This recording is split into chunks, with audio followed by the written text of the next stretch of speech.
So the Rancher Researcher pilot that we participated in was an opportunity that we were exposed to at a meeting we were at.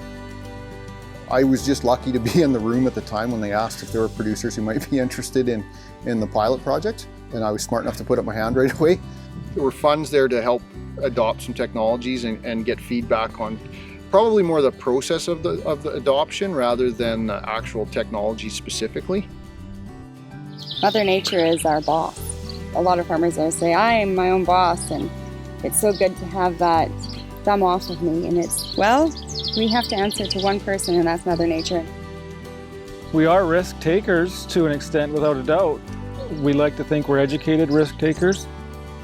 We are now progressing the right way, and that's because of the chances we took, the educated chances that we took. Science is really important, and understanding that science in a lot of ways is looking at a variable in a controlled situation.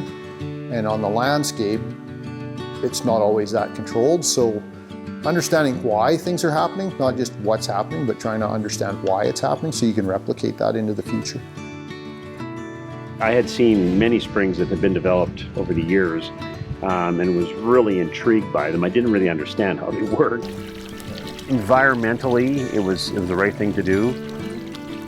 The other long-term benefit that I see is that once the spring has been plumbed, then I have the ability, because we're up fairly high here, I have the ability to run water, potentially for long distances here just by gravitational pull alone. There's very little technology here in what I've done, and mostly innovation. This is relatively inexpensive, and obviously it's permanent.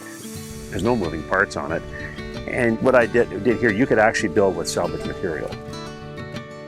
You're never really sure it's all going to work all at once, right? So you do things kind of incrementally. Do the obvious stuff first. That's the easy stuff. And the cheap stuff first. And then see what you got. And then see if it improves. We spend a lot of time on ROI, but ROI might include things like labor. I value my time. So it's things like, is it making a job easier?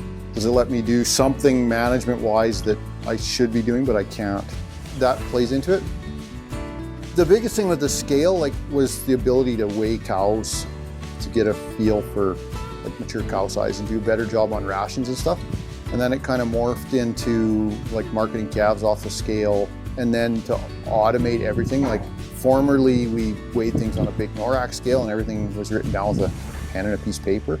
It was an effort to take calves and actually streamline them through, so we just didn't do it, right? So we put this into a milk vetch stand. We did abuse it to start with the first 2 years. We didn't look after it properly, to be honest. So we had to rejuvenate it. We rented a drill, and then we directed some other plants into this. With the proper management, we got it back to life because I knew that this stuff was still here. We just had to bring it back to life. And now we know how to look after it properly. And we winter graze on this now too, through December, January. If we're gonna do something way out there or different, we'll actually try and collect a ton of data so we can make a good decision. If we're 100% convinced it works, then we'll slack off after if we employ it on bigger acres. If it's a piece of machinery or a piece of infrastructure, once you own it, you're committed to it. But if it's like a process or a new crop variety or something like that, we try and commit to it for a couple of years at least, just because they can be impacted by weather, or they can be impacted by my attitude, or they can be impacted by, all those kinds of different things. Reach out to people that have done it, for sure. And see if the benefits, justify the expense, and see if that's really, where you want to go. Bringing new things onto the farm, first you have to weigh out the pros and the cons. Is it worth the cost? And also, is it worth the downtime to learn a new tool, right? Because tools can be ridiculously handy. But if you don't know how to use them properly to their full advantage, you're not really helping yourself or the farm. Applying things to your operation to create a positive change. It's how you apply those things to make your operation better. That's innovation. That's the part that's fun.